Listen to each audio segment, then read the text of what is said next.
Well, ladies and gentlemen, this is Steve with my audio stuff, and do I have another surprise for you? From 1973, I think that's what this particular model dates from. This is the Akai GX 210D stereo reel-to-reel deck. I've had this thing for about 14 years. I think it's, about 14 years, maybe even a little longer than that. I was given it along with a Gerard Type A turntable, which is in one of my other videos, which you can look at. But he was a really nice fellow. He worked as a salesperson at a radio station that I worked at, and he knew that I liked vintage recording equipment, and so he gave me this tape deck. And I've had it in storage really for 13 years. And I finally took it out the other day, and I'm in the process of cleaning it up and ironing out some minor problems that this has. But this really is an excellent deck. It records at either 7.5 or 3 3/4, and it has a tape selector on. This is one of the first years that Akai did this, either for normal tape, which is what I have here. This is some low-end, 55-year-old Shamrock recording tape from the late 60s, or if you had some higher-end tape, some SRT tape, that simply means super range tape like Maxell UD or some of the better Scotch tapes and things like that. You could flip that switch and then that would adjust the bias and maybe do a little EQ adjustment so that you get better frequency response, maybe a little lower noise and better dynamic range. But this is one of the first years that Akai did that. Another interesting feature of this deck, if you've looked real closely as I ramble, is that this is one of the first auto-reverse decks that they have. And you could either hit the buttons to reverse it manually, or if you put metal foil on the ends of the tape, when the tape got to the end, it would make a contact with some of the switches here, and then that would reverse the deck for you. So either manual or full auto reverse if you have the little metal back on the tape. And this thing plays superbly, either forward or reverse.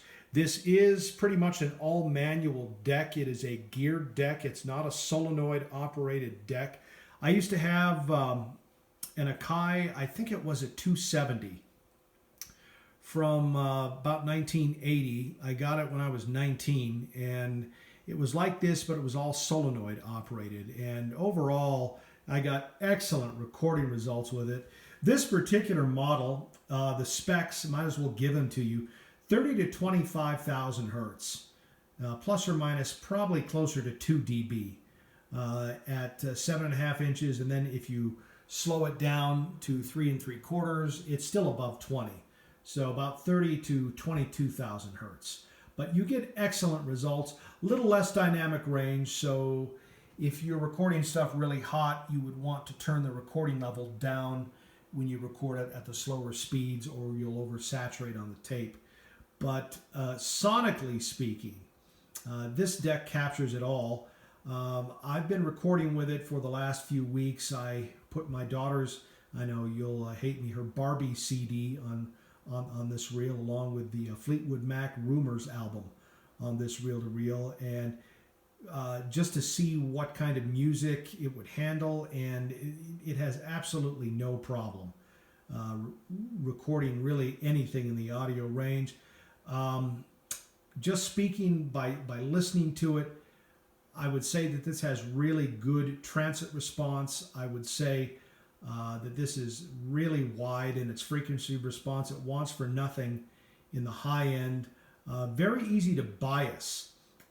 You can drop the panel. There's a panel underneath this thing, and if you turn this thing over, you can drop the panel, and then there's some bias adjustment screws.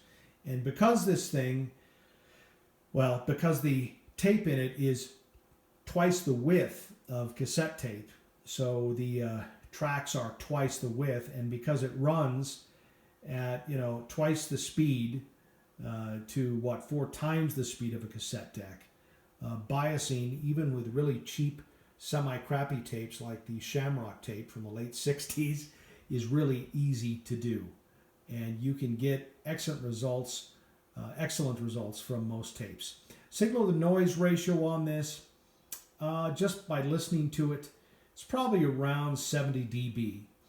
You notice that this doesn't have Dolby or anything like that, no noise reduction, but that's primarily because at higher tape speeds and with wider tape, the noise floor is sizably lower than it is with a cassette deck. That's recording at 1 7/8 with real narrow tape. So again, this is probably somewhere around 70 dB.